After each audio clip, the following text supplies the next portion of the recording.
নমস্কার বন্ধুরা, আপনারা দেখছেন বঙ্গ বাংলা আপডেট ইউটিউব চ্যানেল। দিনভর বৃষ্টির পূর্বাভাস দক্ষিণবঙ্গে।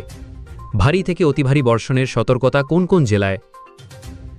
বর্ষায় রাজ্যের কয়েকটি জেলায় ভারী থেকে অতি ভারী বৃষ্টির পূর্বাভাস জারি করল আলিপুর আবহাওয়া দফতর। আগামী 3 দিন রাজ্যের কয়েকটি জেলায় ভারী বর্ষণের সম্ভাবনা রয়েছে। অন্যদিকে কলকাতা সহ দক্ষিণবঙ্গের জেলাগুলিতে শনিবার বজ্রবিদ্যুৎ সহ বৃষ্টি হতে পারে।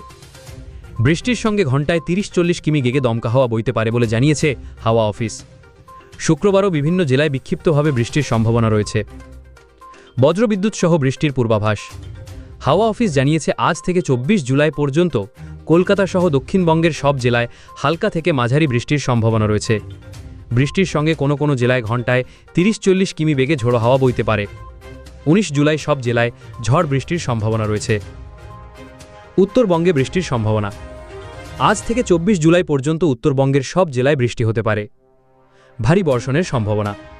হাওয়া অফিস জানিয়েছে আগামী 19, 20 ও 21 জুলাই দার্জিলিং সহ উত্তরবঙ্গের বিভিন্ন জেলায় ভারী বৃষ্টি হতে পারে। শনিবার দার্জিলিং, জলপাইগুড়ি, কালিম্পং, আলিপুরদুয়ার, কোচবিহারের কোথাও কোথাও ভারী বৃষ্টির সম্ভাবনা রয়েছে। রবিবার দার্জিলিং, জলপাইগুড়ি, কালিম্পং, আলিপুরদুয়ারের কোথাও কোথাও ভারী থেকে অতি ভারী বৃষ্টি হতে পারে। সোমবার জলপাইগুড়ি, কালিম্পং, আলিপুরদুয়ারের কোথাও কোথাও ভারী বর্ষণের সম্ভাবনা রয়েছে। কেমন থাকবে আবহাওয়া? আবহাওয়া দফতর জানিয়েছে গাঙ্গেয় পশ্চিমবঙ্গের জেলাগুলিতে আপাতত তাপমাত্রার কোনো হেরফের হবে না। উত্তরবঙ্গের জেলাগুলিতেও আপাতত তাপমাত্রার কোনো হেরফের হবে না। কলকাতায় কত তাপমাত্রা?